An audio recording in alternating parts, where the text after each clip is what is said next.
Hi, Kimberly. It's Wednesday, so I'm actually a day late.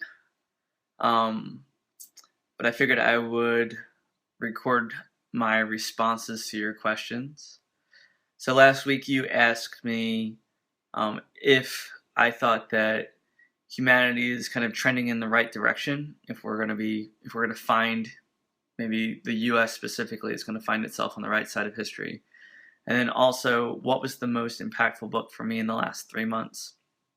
Um, That first question is kind of difficult. Um, I thought your insights that, over the last, couple thousand years, obviously humanity has evolved more socially than it has biologically. Um, I was reading, what book was I reading? Oh, The Selfish Gene. Just looked over at my nightstand to see what was on my stack. And I think a couple of days ago, I was reading The Selfish Gene. And it's amazing to me what the author was talking about when it comes to how genes actually work to program what the author calls gene machines, gene survival machines. So his premise is that the basic unit of heredity is the gene itself. So my redheaded gene wants to survive independent of all the other genes that I have in my body. Now, obviously, it cooperates with all the other genes that I have in my body to perpetuate its own gene. But the basic unit of heredity is not the individual or the species, it's the gene, according to this book. And that really all we are, or all any living organism is, a plant, microbe, higher order animal, all we are machines. I just got a text. I should mute my computer. All we are machines that allow for genes to be protected and replicate. And I thought that was really interesting because then the author went in and started talking about how genes program a gene machine or an animal or a plant, a living organism, with uh, basically rules, kind of like the way you would program a computer to play chess. So you can't program every single response to every single possible situation because you don't know what those situations are going to be. But you can anticipate, or you can give basic rules and then some basic strategies for survival or winning. In the game of chess, it would be winning. In the game of life, it would be survival. And those rules are programmed at a genetic level, and they are encoded at birth, or like in inception, right? So the time that the organism is conceived, or prior to it splitting, in like the case of like cellular um, reproduction, uh, all of those genes are set before the organism becomes its own entity. And then once it becomes its own entity, the genes basically have their hands off the wheel, and it's just however the organism uh, basically responds to stimuli is how those genes, how well those genes prepared the machine to play the game. So in the case of and the reason the author said that that's why the way it works is that genes work at a protein level, and that is very, very slow, right? So the way that a gene will manipulate like a baby in utero is a very slow process, right? 9 months, obviously not 9 months for everything, but nothing happens, like instantaneously. Whereas like neurons, for example, are firing, almost at the speed of light. It's not technically the speed of light, but it's really, really fast, right? It's at the level that like electricity operates. So like microseconds. And for a gene to perpetuate itself, it needs to be able to react to both getting food and avoid being eaten. So genes themselves can't be the marionettes that pull the strings.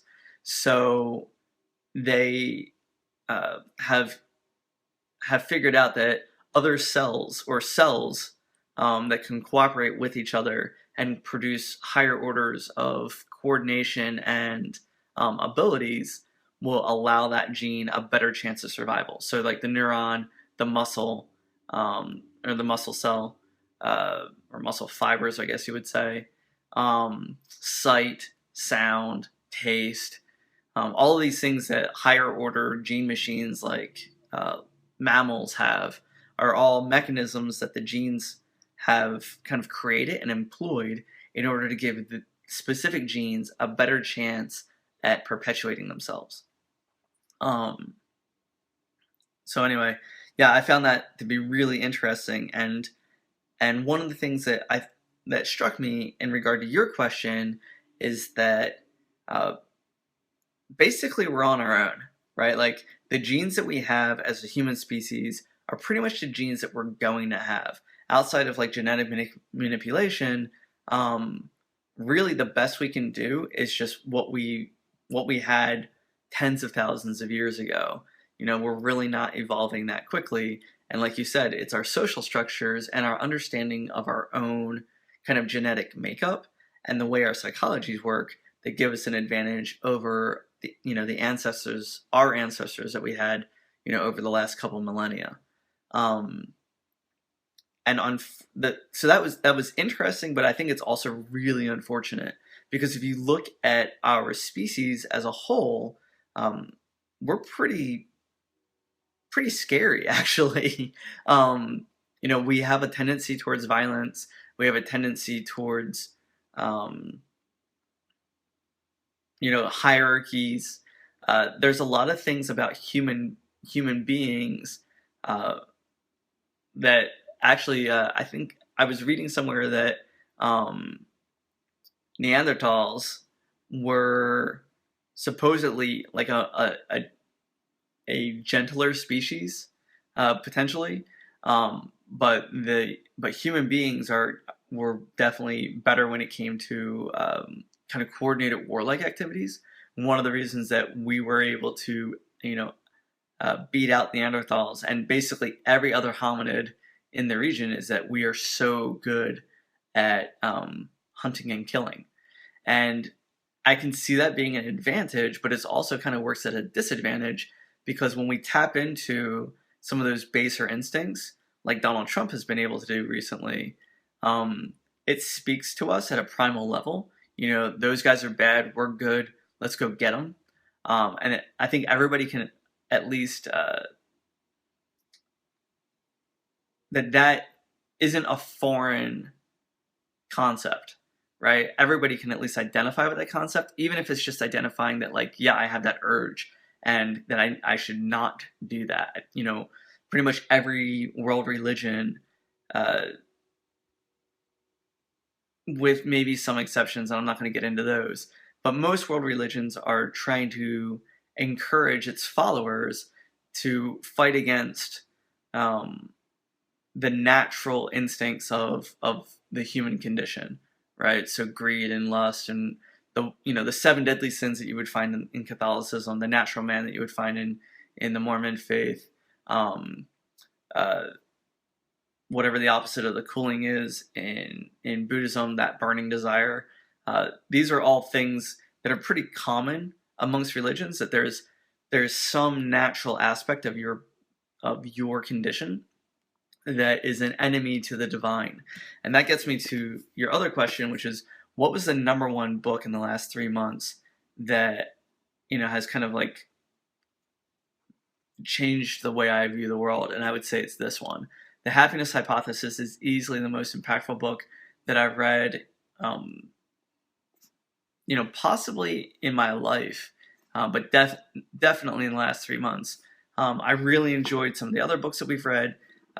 Peter Drucker's Managing Oneself. The One Thing was really good. The Motivation Manifesto is excellent. But out of everything that we've read, or that I've read recently, the Happiness Hypothesis is something that I refer back to in almost every conversation that I have with almost anybody, because the principles found in the book are so universally applicable.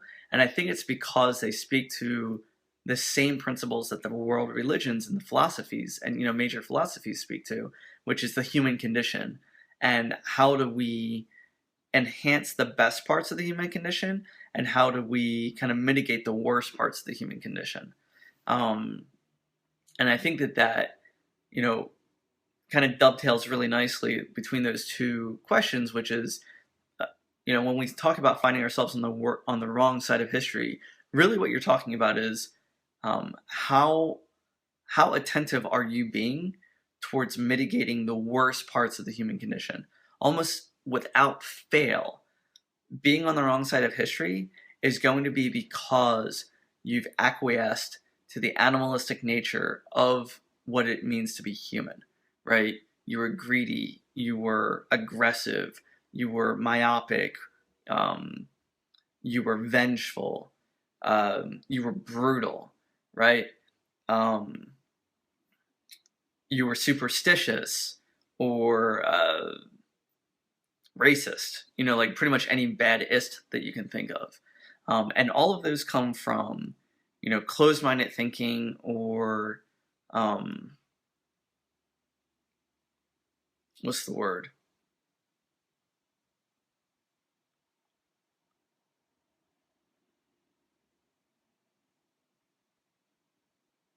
Scarcity mentality.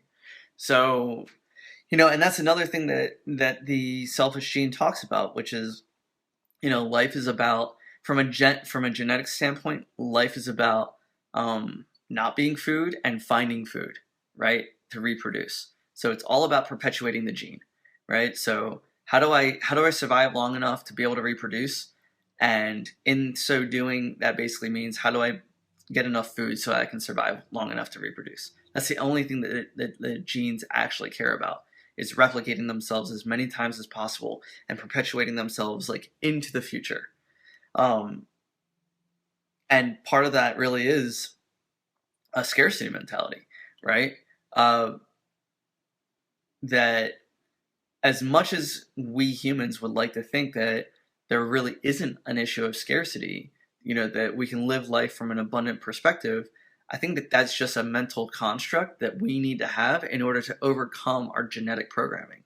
The reality is the world does have limited resources, and if you allow yourself to kind of get lax, you will become either food or you will starve from lack of food, right? I'm not talking specifically about humans. We've got a lot of social structures in place that prevent such things from happening, but all living organisms need to eat and they need to reproduce. And that means all other living organisms are trying to eat you so that they can reproduce. And I think when we start kind of going down that natural man's path, right, the scarcity mentality path, it's when we start to kind of tap into our more animalistic natures. And while that can be really enticing, it's almost invariably wrong, right? It's just not a good thing, because the reality is that we don't need to behave that way. We are evolved enough to have intellects strong enough to create these social structures that have allowed us to get out of that constant fight, flight, eat, mate, reproduce cycle that all other animals in the known universe, like on planet Earth, are in. And because we've been able to break that cycle, it has allowed us, in the happiness hypothesis, it talks about aspiring for the divine. And that's not the divine like a particular god or deity. It's basically ascending from your current state. So all major religions and most of the major philosophies have this concept of the profane and the divine. And the profane is basically the things that are going to kind of keep you from achieving higher orders, better health, better social structures, more stable social structures. And the divine are things that allow you to kind of ascend from your current situation into kind of a better state. So it's not necessarily that, ascending to the divine means that you're going to become godlike or whatever. or even holy.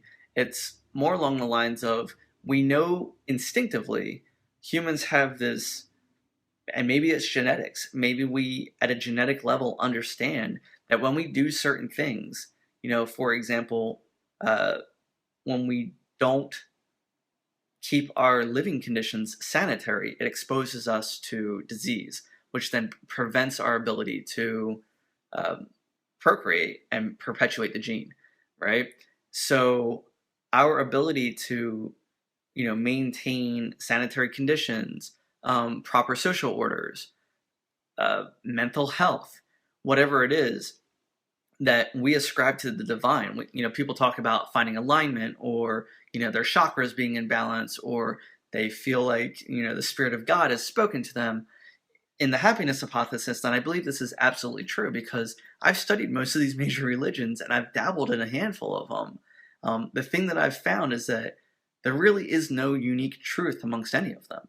They all basically say the same exact thing in just a slightly different language. And to me, when I was reading Jonathan Haidt's book and he's talking about, this kind of quest for the divine, to me it makes sense that that is something that's like encoded in us at a genetic level, that we understand that through a number of different mechanisms. One of them is definitely social structure, right?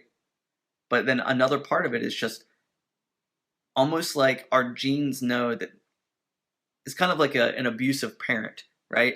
I don't know what else to do for you, but I do know that if you can do X for yourself, you'll be able to break out of this cycle, right? So our genes know, I don't understand enough to be able to get you past the animalistic side of your nature, but I'm going to give you this one little tool, like, for example, in an abusive relationship or an abusive parentage, it might be just reading, right? So I'm going to give you this tool. I know that this is good enough to help you bootstrap your way out of this cycle. If you read, you'll learn, you'll figure things out, you'll be able to help yourself, be able to correct yourself. And maybe that's what our genes have done for us, is that they've given us this tool to be able to reach for the divine. And in doing so, it allows us to, find ourselves, quote unquote, on the right side of history. But really, all that is finding ourselves on the right side of social structures that allow for us to grow bigger, bigger and better societies that allow for more and more people to be successful. And when more and more people are successful, ultimately the human race is successful. It's not true that if you hold down another people, that your society benefits from that. You see time and time again throughout history that if you subjugate a people, everyone suffers because of that. And that when we cooperate as societies, everyone benefits from that. Maybe not to the extent that there's a lopsided, like a win-lose situation, and the winners are big winners and the losers, are big losers.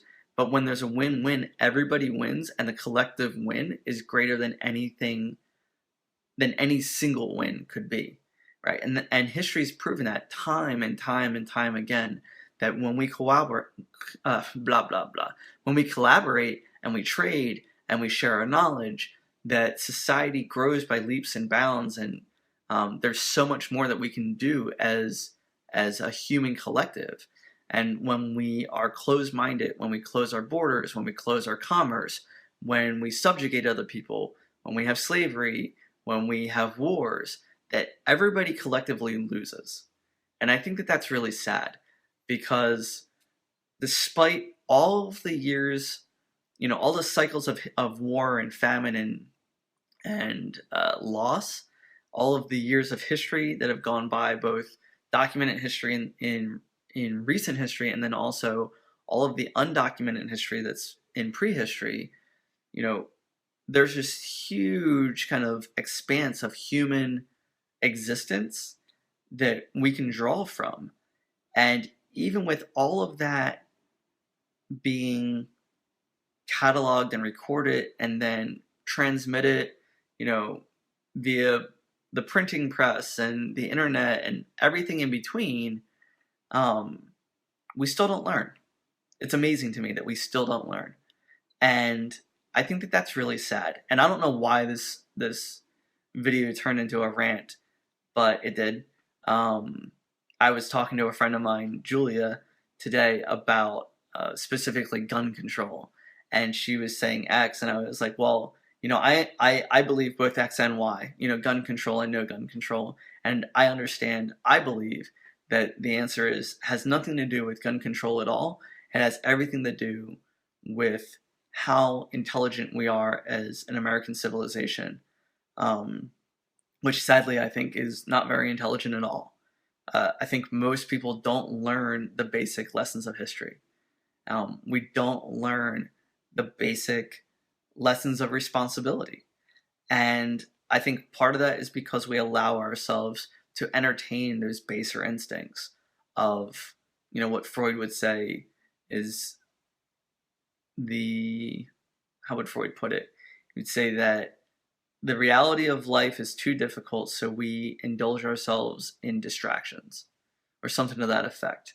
And unfortunately, I think that's true for most of us, that we don't take the time to really understand or to reach for the divine.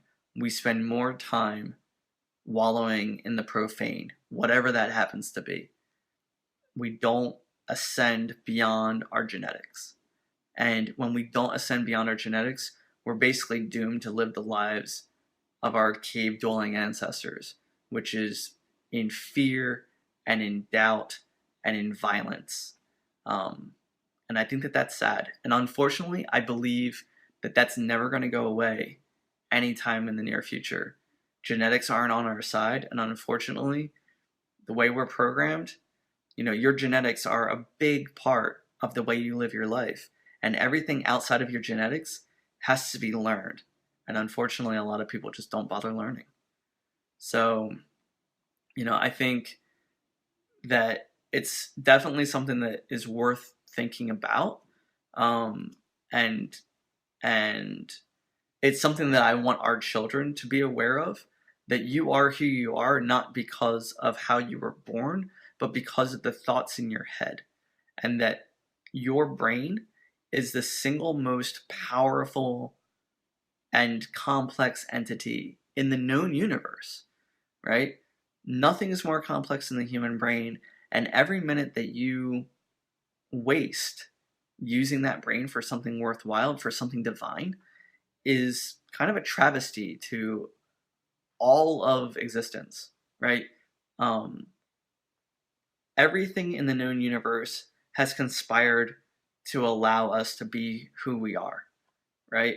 Whether you believe in creation and like an actual God, or whether you believe in evolution and in just gene machines, right? Regardless of what your belief is, the reality is that the gray matter between my ears is more complex than any star system. It's more powerful than any known force in the universe. And unfortunately, most of us waste that gift. But we don't have to. I think that's the beautiful thing, is that the fact that I'm able to rationalize that, and that I can be cognizant of my own use of my intelligence, that I am not bound by my genetics. I am not bound by my instincts. I am bound only by my own thoughts. I think that might be the greatest gift that my genetics have given me. So, cool. So for next time we talk, Kimberly, I think really the only thing I want to know is, what do you think about that? When I tell Michaela that you are powered by starlight and made of stardust, does that resonate with you? Because I know it resonates with me, and I think it's just one of the most amazing gifts, is the gift of our own intellect and our ability to understand our place in the universe. I'd love to hear your thoughts on it. I'll talk to you in a couple of days.